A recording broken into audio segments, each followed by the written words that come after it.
மகர ராசி நேயர்களே, குரு பலத்தினால உங்களுக்கு நல்ல ஒரு அதிர்ஷ்டமான ஒரு நேரம் நடந்துக்கிட்டு இருந்தது.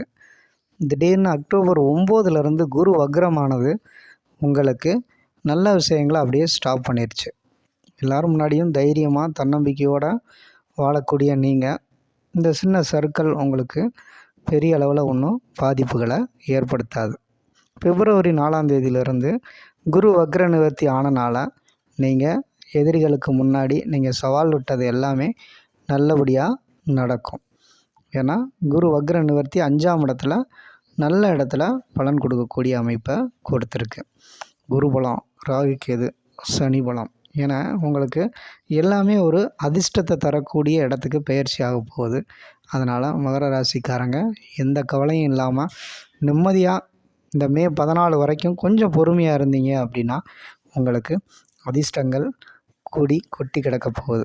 இந்த குரு வக்ர நிவர்த்தி நீங்கள் நினைக்காத ஒரு நல்ல விஷயங்கள்லாம் உங்களுக்கு பலிக்கக்கூடிய அளவில் ரொம்ப சிறப்பானதாக அமைய போகுது. அதனால் நீங்கள் தலை நிமிர்ந்து ஒரு அயன் லேடியாக நீங்கள் வலம் வர போகிறீங்க. அதுக்கு ஒரு அதிர்ஷ்டமான காலமாக இந்த குரு வக்ர நிவர்த்தி உங்களுக்கு கொட்டி கொடுக்க போகுது. கும்பராசி நேயர்களே, உங்களுக்கு குரு பலம் அப்படிங்கிறது ஓரளவுக்கு சுமாராக தான் இருந்தது.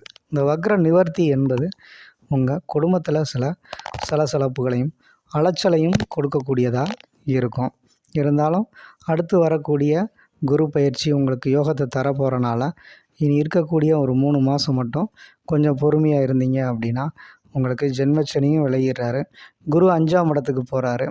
அப்படி சுகமான ஒரு நல்ல விஷயங்கள்லாம் உங்களுக்கு நடக்க போகுது. அதனால் கும்பராசிக்காரங்களுக்கு இந்த வக்ர நிவர்த்திங்கிறது ஓரளவுக்கு சுமாரான நன்மையை கொடுக்கத்தான் இருக்கும். அதனால் உங்களுக்கு அதிர்ஷ்டங்கள் கூடி வரப்போகக்கூடிய ஒரு நல்ல நேரமாக தான் கும்பராசிக்காரங்களுக்கு இருக்குது. கொஞ்சம் பொறுமை நிதானத்தோடு இருக்கணும், அவசரப்படக்கூடாது. ஏன்னா வரப்போகிறது ஒரு முக்கியமான ஒரு அமைப்பாக இருக்க போகிறனால, ஜென்மச்சனி விலகிறனால உங்களுக்கு கண்டிப்பாக நீங்கள் நினச்ச காரியம் கைகூடுறதுக்கான அடிப்படை விஷயங்கள் ஒரு பேஸ் மட்டும் இப்போ நடக்கும். மீனராசி நேயர்களே, கடந்த 2.5 வருஷமாக நீங்கள் பட்டு துன்பம் கொஞ்சம் நஞ்சமல்ல.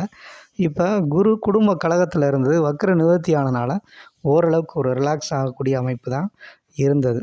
இருந்தபோதும் இந்த வக்ர நிவர்த்தி 3ஆம் இடத்துல வலுவாக சுக்கிரன் வீட்டில் இருக்கிறனால கண்டிப்பாக சில நல்ல பலன்கள் உங்களுக்கு கண்டிப்பாக கிடைக்கும்.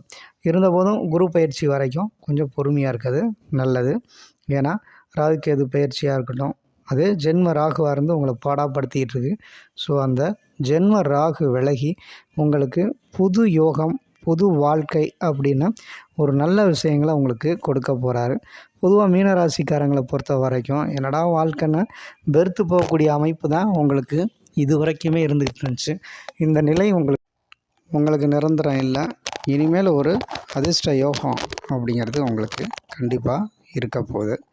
பொதுவாக பார்த்தீங்கன்னா மகரம், கும்பம், மீனம் இந்த 3 ராசிக்காரங்களும் அதிகமான துன்பங்களை 7.5 சனினால் பட்டுக்கிட்டு இருக்காங்க.